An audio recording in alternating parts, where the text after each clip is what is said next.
Car race. Car race அப்படின்னாலே நம்ம எல்லாருக்கும் ஞாபகம் வர்றது அஜித் சார் தான். அஜித் வந்து அவர் வந்து கார் ரேஸ்லலாம் பார்ட்டிசிபேட் பண்ணுறதுனால நமக்கு இந்த கார் ரேஸ் பற்றியெல்லாம் கொஞ்சம் எல்லாருக்கும் தெரிஞ்சுக்கும்னு நினைக்கிறேன். ஸோ ஃபார்முலா 1 கார் ரேஸை பற்றி தான் இன்றைக்கி நம்ம பார்க்க போகிறோம். இந்த ஃபார்முலா 1 கார் ரேஸ் அப்படின்றது வந்து ஃபர்ஸ்ட்டு எப்போ ஆரம்பித்தாங்க அப்படின்னு பார்த்தீங்கன்னா 1950 ஆரம்பித்தாங்க. எங்கே அப்படின்னா யூகேல இருக்கிற சில்வர்ஸ்டோன் சர்க்கியூட் அப்படின்ற இடத்துல தான் வந்து இந்த கார் ரேஸ் ஃபார்முலா 1 கார் ரேஸை ஃபர்ஸ்ட்டு ஆரம்பித்தாங்க. இது யார் கண்டக்ட் பண்ணுவாங்க அப்படின்னு பார்த்தீங்கன்னா ஃபார்முலா 1 குரூப்ஸ் அப்படின்ற அவங்க தான் வந்து இந்த ஃபார்முலா 1 கார் ரேசஸை வந்து நடத்துகிறாங்க.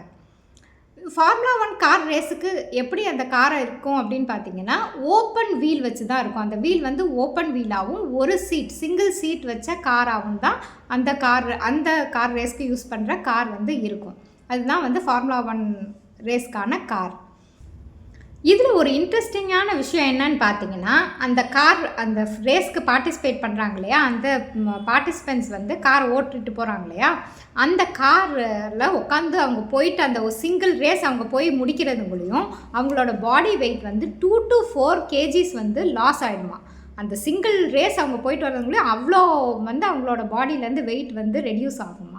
இது ஏன் அப்படின்னு சொல்லி பார்த்தீங்கன்னா அவங்க உட்காந்துருக்காங்க இல்லையா, ஸோ இன்ஜினில் இருக்க அவ்வளோ ஃபுல் ஹீட்டும் வந்து அவங்க பாடி மேலே தான் ஃபுல் ஹீட்டும் அப்படி வந்து மேலே விழுகும்.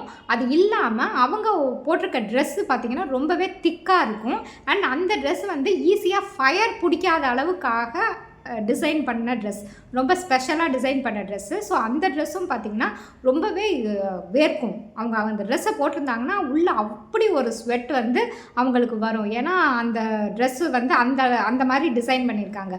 ஃபயர் வந்து பிடிக்கக்கூடாது அப்படின்றதுக்காக டிசைன் பண்ணதுனால அது வந்து அப்படி வேர்க்கிற அளவுக்கு தான் இருக்கும். ஸோ இன்ஜின் ஹீட்டும் சேர்ந்து இந்த ட்ரெஸ்ஸில் இருக்க ஹீட்டும் சேர்ந்து அந்த பாடியில் ஹீட் வந்து அப்சர்வ் ஆகி ஸ்வெட்டு பாடியிலேருந்து வெளியில் வர ஸ்வெட்டே வந்து அவங்களோட வெயிட் லாஸ் ஆகிறதுக்கு இதில் இருக்குமா.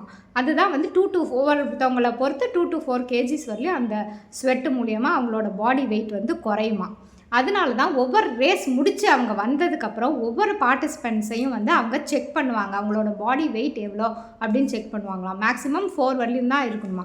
அதுக்கு மேலே அவங்க வெயிட் லாஸ் இருக்குது அப்படின்னா அவங்களோட பாடியெல்லாம் கரெக்டாக செக் பண்ணி எதுவும் இருக்கா, அவங்களோட டேஞ்சர் லெவல் எந்த அளவுக்கு இருக்குது, அது மேலே போயிடாமல் அவங்கள சேவ் பண்ணுறதுக்காக எவ்ரி ரேஸ் முடிஞ்சோடனே அவங்களோட பாடி வெயிட்டை வந்து செக் பண்ணுவாங்களாம்.